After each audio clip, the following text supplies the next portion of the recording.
What's going on, guys? Andrew Piluk Hockey here, back again with another video.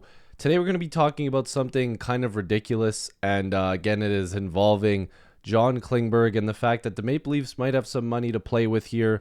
They might have a little bit of a trade discussion coming soon because they need to make something happen. There's a lot going on with this team, and we're going to talk about it. So if you guys are new here, make sure to like this video and subscribe. I'm getting really close to hitting, 14,000 or 13,000? I can't remember. I'm a few subscribers off, but if you guys want to help out, make sure to subscribe. Also, shout out to the person that approached me the other day and said they watched my videos. I do appreciate you. Thank you so much for stopping me. It means the world to me. But we're going to be talking about John Klingberg, okay? And listen, I know as Leaf fans, we're probably going to agree on a lot of things here, but if you're not a Leaf fan and you're watching this video, please understand where I'm coming from and watch the entire video. There's a lot of people that like to listen to the first couple sentences I say, and then they pause the video, and then they comment, and then they don't get the full conversation. So if you're going to watch any one of my videos and you're already planning on disagreeing, make sure you watch this entire video, because I think you're going to end up seeing where Leaf fans are coming from. So the reason I bring this up is because John Klingberg is going to LTIR. He's currently on LTIR. And of course, the Leafs then were able to put Connor Timmins, take him off of LTIR, or else they would have had to made a move because the cap situation wouldn't have worked out the way that they needed to. But the first thing that fans were looking at, and not Leaf fans, but fans of other teams in the NHL, were like, yeah, nah, this shouldn't be allowed. It's cap circumcision. Like, this is them not. They're not allowed to do this. They're not allowed to manipulate the cap this way. They're using LTIR just to get guys that are on LTIR off LTIR. They're using the cap in an illegal way. Blah blah blah blah blah blah blah. There's so many layers to this that so many people don't understand, and we're gonna go through all of them right now. Now, here's the first thing that we need to look at. So John Klingberg is working through things to determine what's going to be the next steps for him. Sheldon Keefe acknowledged that.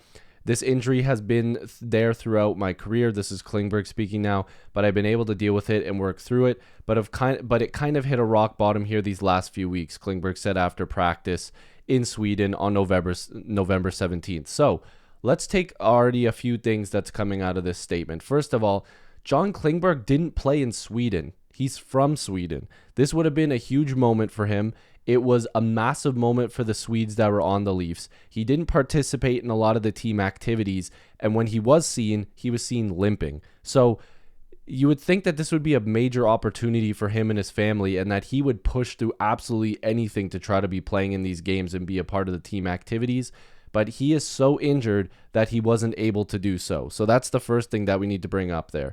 So the next thing that we need to look at is the fact that Klingberg had double hip surgery in 2014, and of course this year he joined the team with a $4.15 million contract, trying to bring some offense to this team and make this team significantly better from the back end. Now, the Leafs have had problems with scoring from their blue line. There's really only been Morgan Rielly, and then it looked like they were going to get a little bit of offensive output from Timmins in the preseason, but he got injured. So the Leafs didn't want to put themselves in any worse of a situation, so having Klingberg injured and not playing up to par doesn't make this team any better. It makes them far worse. And if Klingberg was healthy and giving that offensive drive that the Leafs looked for in the offseason, then there wouldn't be as much complaining as there is from Leaf fans about him right now. But Klingberg has had previous issues that he's pushed to the side.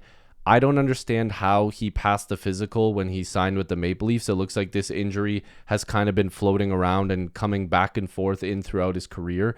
So he hasn't looked good. And if Leaf fans, and I'm sure a lot of Leaf fans are watching this, and maybe if you're not a fan of the Leafs and you're watching this, he's looked awful.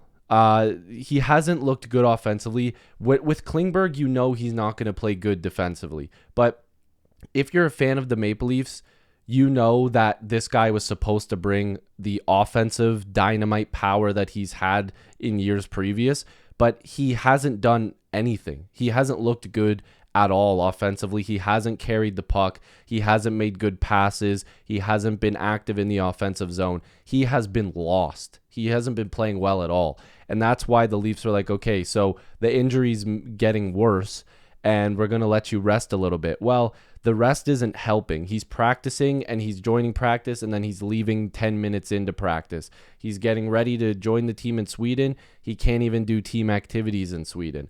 There is something really wrong with this guy, and there's been floating reports that he might be done for the entire season, and that's a huge problem for Klingberg. And this is where the biggest point out of this entire video comes from, because everybody is so concerned that the Maple Leafs are screwing around with their cap and making people sit out in order for them to make a move. John Klingberg and his agent cannot afford to sit out as long as he's been sitting out. He's been awful, and everybody knows it. Teams around the league who are playing them, their matchups in the defensive zone, if he's on the ice, they know that they have a better chance to score because he's been terrible. And I'm not trying to harp on Klingberg. Clearly an injury has been part of this. He's already bad defensively. He has been easy pickings for teams. They go after him. They know that they can score when he's on the ice, which is really, really bad for the Maple Leafs. But his agent would not allow this to happen. If the Leafs were just sitting him out and saying, yeah, you might need surgery and you're going to be out for the year, so sorry, man, you've played your last game as a Maple Leaf. His agent would be like, hey, man, if you're good to play, we need to make money on that next contract because I need to make more money, so you're not sitting out. You're not having surgery. You're going to sit out for a few weeks, and then you're going to play and see if you feel better, and then we'll go from there. Because they cannot afford to lose more money than they have. Because right now, as it stands, that $4.1 million is going to be cut right in half next season, maybe even less. He might be on like $1 million contract next season if he was to sit out for the rest of the year. He has done absolutely nothing and shown no improvement with the Maple Leafs. And again, it makes it sound so bad that I'm saying this about a player. I respect John Klingberg and what he's done previously. But if we're coming from a logical standpoint here, the Maple Leafs cannot force this player to sit out. That's not allowed. That can't happen. The agent will step in, the player will step in, and this would become a major issue. And what I'm talking about here is that this $4.1 million contract is a one-year deal with a modified no-trade clause. This guy is stuck here, and there's only 1 year. So it's not like he could sit out, get himself better, and come back next season with guaranteed money and be able to prove himself.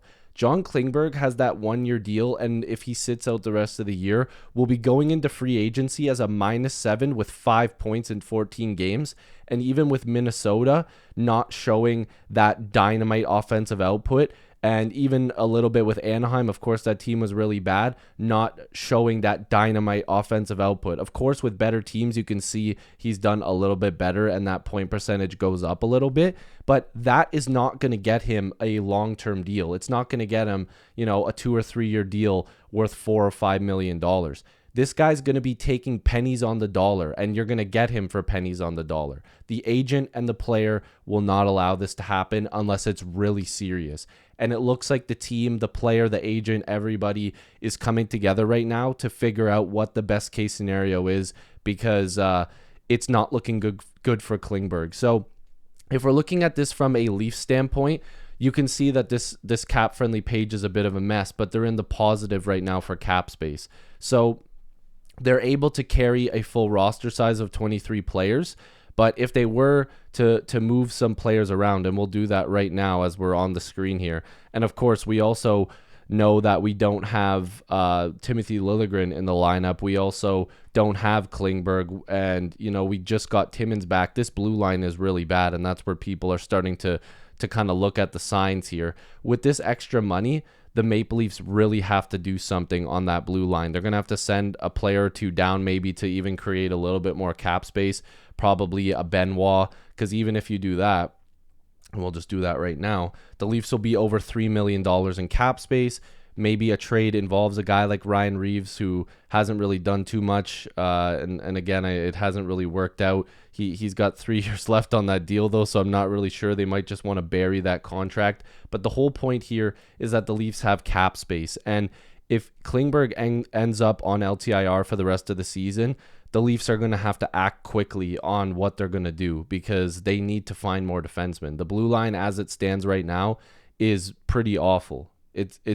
It's borderline terrible, and they can't afford to play the rest of the season like this. You can see how quickly a season this year in the NHL can be determined. Like, the Oilers are fighting for their lives already, and we're only a couple months into the season. So what do you guys think is next? I think a huge move has to be coming, especially if they learn that Klingberg is pretty much done for the season. So you guys make sure to let me know in the comments, sound off. Again, shout out to the guy that came up to me in public and was very nice enough to say what's up to me. It really means a lot to me. So if you guys are new here, like this video, subscribe, join the squad. I love and appreciate you guys as always.